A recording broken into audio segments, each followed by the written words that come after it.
ውድ የፋኖስ እንቁ ቻናል ተከታታዮቻችን እንኳን ደህና መጣችሁ እያልኩኝ በዛሬው ቪዲዮአችን ቀጣይ ከእናንተ ጋር በሚኖረን ቆይታ ወይም ደግሞ ቻናላችን ላይ የምንለቃቸውን ይዘቶች ምን ምንድናቸው የሚለውን ለእናንተ ለማስተዋወቅ ነው ማለት ነው። እንግዲህ በዚህ ቻናል ላይ የምናስተላልፋቸው ይዘቶች አንደኛው የስደት እውነተኛ ገጽታን ማስተዋወቅ ነው። ይህን ስንል በተለይ ከኢትዮጵያ ከኤርትራ እንዲሁም ከተለያዩ ዓለም ክፍሎች ወደ ዱባይ፣ አረብ እንዲሁም ደግሞ የተለያዩ ቦታዎች ለስደት ይሄዳሉ እና ከዛ ከስደት ደግሞ ብዙ ችግሮች አሉ። ስለዚህ ያንን ችግር ወይም ያንን የስደት ገጽታ ለእናንተ ማሳየት ማለት ነው። ይህንን የምናቀርብበት ምክንያት አንደኛ በስደት ያሉት ስለ ስደት ምንነት ተገንዝበው እንዲጠነክሩ፣ እንዲበረቱ፣ እንዲያውቁ፣ ሁለተኛ ደግሞ ወደ ስደት ለመሄድ ያሰቡት ደግሞ ስደት እንደዚህ ነው እንዴ ብለው አውቀው ተገንዝበው ተረድተው ወይም ደግሞ ቀድመው የታጠቁ ሆነው ችግሩን፣ ሁኔታዎችን፣ ሁሉን ነገር አውቀው ተረድተው እንዲሄዱ እንዲያስቡበት ለማድረግ ነው። በሶስተኛ ደግሞ ከስደት ደግሞ ወደዚህ ወደ የሀገራቸው ሲመለሱ ደግሞ ምንድነው ብለው ያለፉትን ችግር ወይም ደግሞ ያለፉበትን ችግር እንዲያስታውሱና ያንን ደግሞ ትምህርት ወስደው እንዲስተካከሉ ለማድረግ ነው ማለት ነው። ብዙውን ጊዜ ስደት ሲባል የሆነ ፈተና ያለበት፣ ስቃይ ያለበት ወይም ደግሞ ችግር ያለበት አይመስለንም ብዙ ሰዎቻችን ማለት ነው። ስለዚህ አሁን ለምሳሌ አንድ እህት ከኢትዮጵያ ከተለያየ ክፍለ ሀገር ወደ ስደት ለመሄድ ስታስብ ዝም ብሎ ብር ብቻ የሚገኝበት፣ ብዙ ጉዳት የሌለበት፣ ብዙ ስቃዮች የሌሉበት፣ ብዙ ፈተናዎች፣ ብዙ መከራዎች የሌሉበት አድርገው ነው የሚያስቡት እና ገና ከጉዞ ጀምሮ ብዙ እህቶቻችን ወንድሞቻችን በባህር በተለያየ በበረሃ እንዲሁም ደግሞ በተለያዩ ቦታዎች ህገወጥ መንገድ በመሄድ ብዙ ነፍሳቸውን ጭምር ሲሰዉና ህይወታቸው ሲያልፍ እንመለከታለን ማለት ነው። ስለዚህ ይህ ማለት በጣም ብዙ ልናያቸው የሚገቡ ጉዳዮች አሉ እዚህ ጋር ማለት ነው። ገና ስደት ከመሄዳችን በፊት ምን ማድረግ እንዳለብን፣ ገና ደላሎችን ስናገኝ ምን ማድረግ እንዳለብን፣ እንዲሁም ደግሞ ስደት ቦታ ላይ ሂደን ደግሞ እዛ ምን መምሰል እንዳለብን፣ ምን ማድረግ እንዳለብን ብዙ ስደት ያዩ ወይም በስደቱ ዓለም ብዙ ሰዓት የቆዩ ብዙ ዓመት የኖሩ እህቶችን በመጋበዝ ከነሱ ትክክለኛ እውነተኛ ታሪክ በመውሰድ ተከታታይ ድራማዎችን ወይም ተከታታይ ፊልሞችን በማስመሰል ተከታታይ ትረካዎችን እዚህ ጋር ለእናንተ ለተመልካቾቻችን እናቀርባለን ማለት ነው። ይህንን ስናቀርብ ዝም ብለን ችግሩን ወይም ደግሞ ገጠመኙን ሳይሆን መፍትሄዎችን ጭምር ምን ብናደርግ ጥሩ ነው የሚለውን ከመጽሐፍ ቅዱስም ከተለያዩ እይታዎችም አንጻር እያስደገፍን ምን መምሰል እንዳለበት እንመለከታለን ማለት ነው። ስለዚህ አንደኛ ይዘታችን ይሄ ነው። ሁለተኛ ደግሞ ከስደት ስንመለስ ምን እንስራ? ይህ የሁላችንም ጥያቄ ነው። ብዙውን ጊዜ ስደት 3 ጊዜ 4 ጊዜ ከዛም በላይ የምንመላለስ እህቶች ወንድሞች አለን። ይህ ማለት ምን ማለት ነው? አሁን ለምሳሌ 2 ዓመት እዛ የምትሰራ አንድ እህት እዛ ቆይታ በስደት ብዙ ጊዜ ትቆያለች። 2 ዓመት ምናምን ትቆያለች እዛ ቆይታ ግን የምትሄደው የሆነ ዓላማ ኑሯት ነው። ቤተሰቦቿን ችግሮች የቤተሰቦቿን ችግር ለመቅረፍ እሷንም የተሻለ ህይወት ለማድረግ ሀገርን ለመጥቀም ዘመድን ለመጥቀም እሷም ለመቀየር ህይወቷን የተሻለ ለማድረግ ካለችበት ህይወት የተሻለ ለማድረግ ነው። ስለዚህ ይህንን ዓላማ በመዘንጋት አንዳንድ እህቶቻችንና ወንድሞቻችን ሲሄዱ ሙሉ ለሙሉ ለቤተሰብ ይሆናሉ። ያላቸውን ገንዘብ ቤተሰብ በመርዳት ዘመድ በመርዳት የተለያየ በቃ ብዙ ነገሮችን በእርዳታ ብቻ ያደርጉና ከዛ የሚመጡበት ዓመት ሲመለስ ባዶ እጃቸውን ይመለሳሉ ማለት ነው። አንደኛው ችግር ይሄ ነው። ሁለተኛ ችግር ደግሞ መጥተው እዚህ የሚሰሩበት ወይም ደግሞ የሆነ ምን ስራ መስራት እንደፈለጉ ዓላማ ስለሌላቸው እቅድ ስለሌላቸው መጀመሪያ ላይ ስላላቀዱ እዚህ መጥተው ስራ ለመስራት ይቸገራሉ ማለት ነው።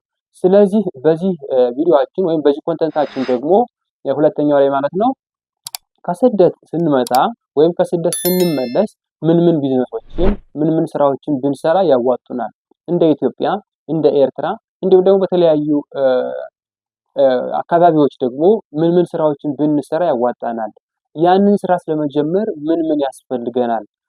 ከገንዘብ ጀምሮ፣ ከማቴሪያል ወይም ከእቃዎች ጀምሮ፣ ከቦታ መረጣ ጀምሮ እዚህም ቦታ ላይ እንደዚህ አይነት ነገር ብንሰራ ያዋጣናል፣ እንደዚህ አይነት ነገር ያስፈልገናል፣ ይሄን ለመጀመር ደግሞ ይሄ ያስፈልገናል፣ ይሄን ያክል የካፒታል ወይም ብር ገንዘብ ያስፈልገናል፣ ቀድመን ለመጀመር እንደዚህ ነገሮች ያስፈልጉናል ብለን የተለያዩ የቢዝነስ አዋጭ የሆኑ ቢዝነሶችን አሁን ላይ ልንሰራባቸው የሚችሉ እንደተለያዩ አካባቢዎች አሪፍ የሆኑ የቢዝነስ ሀሳቦችን እንዴት መጀመር እንዳለብንና ምን ካፒታል ስንት ካፒታል እንደሚያስፈልገን ይዘን እንቀርባለን ማለት ነው።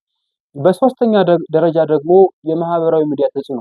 ይህንን ስንል ብዙ እህቶቻችን፣ ብዙ ወንድሞቻችን በተለይ ውጭ ዓለም ያሉት በሶሻል ሚዲያ ማለትም በቴሌግራም፣ በፌስቡክ፣ በኢንስታግራም፣ በቲክቶክ፣ በዋትስአፕ፣ በዩቲዩብ እንዲሁም በተለያዩ ሶሻል ሚዲያዎች አሁን ዘመን ባመጣቸው ሶሻል ሚዲያዎች በመጠቀም አንዳንዶች ህይወታቸውን ሲቀይሩ እንመለከታለን። አንዳንዶች ደግሞ ህይወታቸው በዛ ሲበላሽ እንመለከታለን።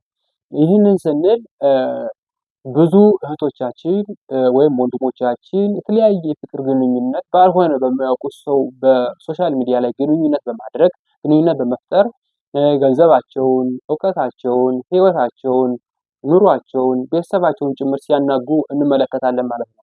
ስለዚህ የሶሻል ሚዲያ አጠቃቀማችን በስደት ሆነን በተለያየ ቦታ ሆነን እንዴት መጠቀም አለብን የሚለውን ይዘት እናቀርባለን። ይህን ስናቀርብ ሁለት ነገሮችን ነው የምናቀርበው። አንደኛ በስደት ሆነው በተለያየ ቦታ ሆነው ሶሻል ሚዲያን ወይም ማህበራዊ ሚዲያን በበጎ ነገር ወይም ደግሞ የተለያዩ ጥሩ ነገር የተጠቀሙበትን አቅርበን እነዚያ ደግሞ ለመጥፎ ነገር ወይም ደግሞ ህይወታቸውን ያበላሻቸውን ደግሞ እነዛን ጥሩ ነገር የተጠቀሙበት ላይ እንዲደርሱ ወይም ወደ እነዛ ደረጃ እንዲጠጉ ለማድረግ ሁለቶችን በንጽጽር ነው የምንጠቀመው ወይም የምናቀርበው ማለት ነው።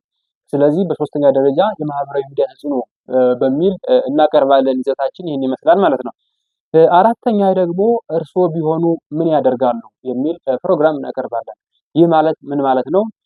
አንድ በስደት የቆየች ወይም ስደት ላይ ያለች ወይም ደግሞ ወደ ስደት ለመሄድ ያሰበች እህት ወይም ወንድም እንደዚህ አጋጥሞኛል፣ እንደዚህ ሁኛለሁ ወይም እንደዚህ አስባለሁ፣ ስለዚህ ምን ትመክሩኛላችሁ? በእኔ ቦታ እርስዎ ቢሆኑ፣ አንቺ ብትሆኚ፣ አንተ ብትሆን፣ እናንተ ብትሆኑ ምን ታስባላችሁ? ምን ትላላችሁ? የሚል ሀሳቡን ያጋሩንና ያንን እዚህ ሚዲያ ላይ እንለቃለን። ከዛ ኮሜንት ላይ የተለያየ ሰው የራሱን ሀሳብ እንዲሰጥ እናደርጋለን ማለት ነው። ስለዚህ አንደኛው ኮንተንታችን ወይም አራተኛው ይሄ ነው ማለት ነው። ከዛ ደግሞ የእናንተ መድረክ ነው ይህ ቻናል። የኛ ብቻ ሳይሆን ይህ ቻናል የእናንተ ጭምር ነው፣ የሁላችንም ነው፣ የኛም ነው፣ የእናንተም ነው፣ የሁላችንም ነው ማለት ነው። ስለዚህ የተለያዩ ገጠመኞች ሲኖሩ አስተማሪ የሆኑ ቪዲዮዎች እንዲሁም ደግሞ በጣም በተለይ ደግሞ በስደት ላይ የተለያዩ ችግሮች ሲፈጠሩ ለሰው አስተማሪ ይሆናል ብለን የምናስባቸውን ሰው ሊጠነቀቅባቸው ይገባል የምንላቸው ማንኛውም ነገር ብቻ እውነተኛ መረጃ ይሁን እንጂ ያንን መረጃ በድምጽ ብትልኩልን፣ በጽሁፍ ብትልኩልን፣ በቪዲዮ ብትልኩልን እኛ እዚህ ቻናል ላይ አቅርበን ሰዎች እንዲማሩበት ማድረግ እንችላለን ማለት ነው። ሌላው ደግሞ ከዚህ ጋር በተያያዘ ደግሞ ወቅታዊ መረጃዎችን ለእናንተ እናደርሳለን።